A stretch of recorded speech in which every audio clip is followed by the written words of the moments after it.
First of all, I agree with your analysis. I have not seen the Rothstein article, but I think your observations about what it suggests are dead on.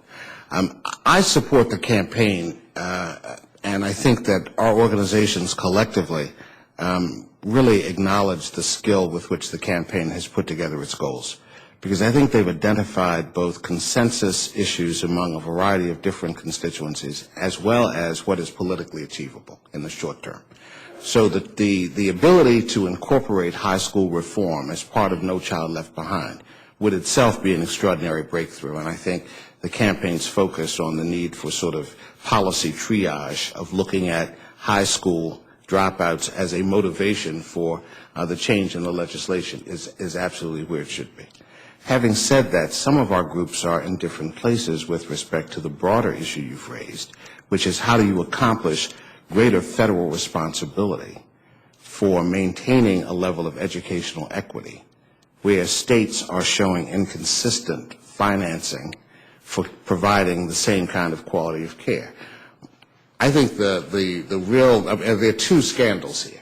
One scandal is that within states there are disparities that exist. So if you compared, for example, Baltimore City and Baltimore County, and looked at the experiences of students in both circumstances, you see almost a mirror image, a parallel universe of opportunity and disparity. The county is largely white, the city is largely black, teachers in the county are certified, teachers in the city aren't. I don't want to generalize, and that's what I'm doing, but I think if you looked at the two, you'd see that. Then you compare states. Mississippi is always traditionally at the bottom of the pile. Even if I don't know the numbers, I know that's true. And there are other examples that you could point out. Again, I don't want to overgeneralize, but that's true. My view is that in order to transform this debate, you're going to have to break out of the federalism dilemma between state and federal responsibility. Education is perceived as a state responsibility now exclusively. I am for a bolder approach. I think there needs to be a federal constitutional amendment to guarantee a right to quality public education. I think we've dithered around with states' rights on this issue for too long.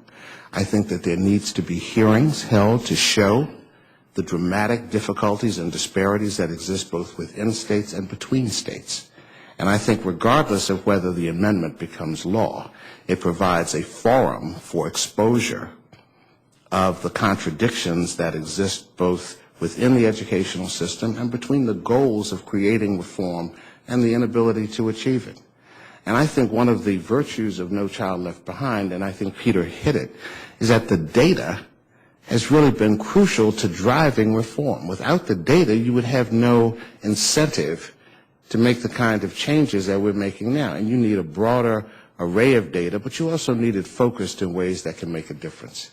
I can never, at the end of the day, prevail on a 50-state strategy to improve quality education when those issues are entirely determined by forces beyond my control. I think, however, as a citizen of the country, that I and others should have the right to a quality education, which perhaps in the 19th century was not a fundamentally recognized civil and human right, but in the 21st century it should be. So that's the approach that I'm pursuing. Hi. This has been very nice. I'm Jerome Dances. I'm a retired mathematics professor from the University of Maryland. And so I was very happy to hear Bethany say that an important goal should be to make high school graduates college ready.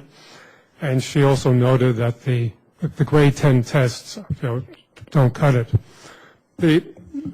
The view from the colleges is that there's been tremendous reform in the high schools over the past decade, and with the result that the students are learning considerably less than they were 10 years ago, and they're considerably less college ready.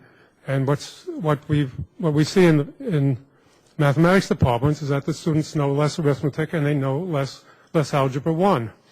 And I will share with you the data from my own state of Maryland. looking at the percentage of Maryland graduates who were minimally ready for college, math, which means they knew arithmetic and they knew algebra. 10 years ago, it was 67% of the white students. Now it's 60% of the white students. 10 years ago, it was 56% of Hispanics.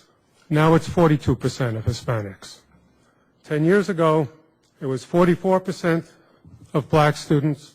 Now it's 33% of black students.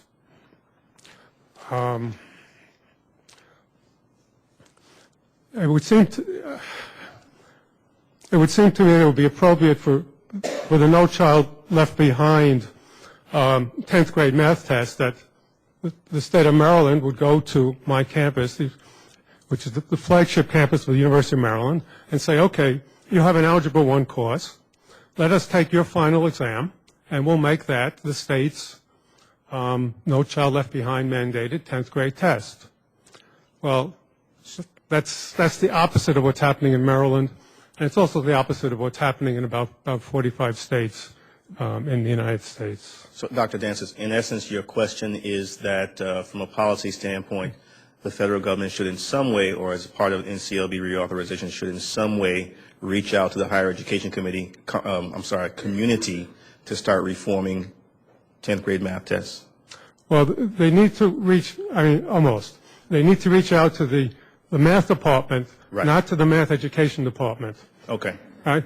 And the reason is that the math department has a completely different view of math education from the math education department. And the reason for the drop in college preparedness is that 45 states have signed on to the math education department's view. Well, let's see if we can That's get a quick response from the panelists. Thank you. I think that there is the issue, the state level issue of implementation. If the standards aren't set at the appropriate level, then there should be political avenues within the state to address that.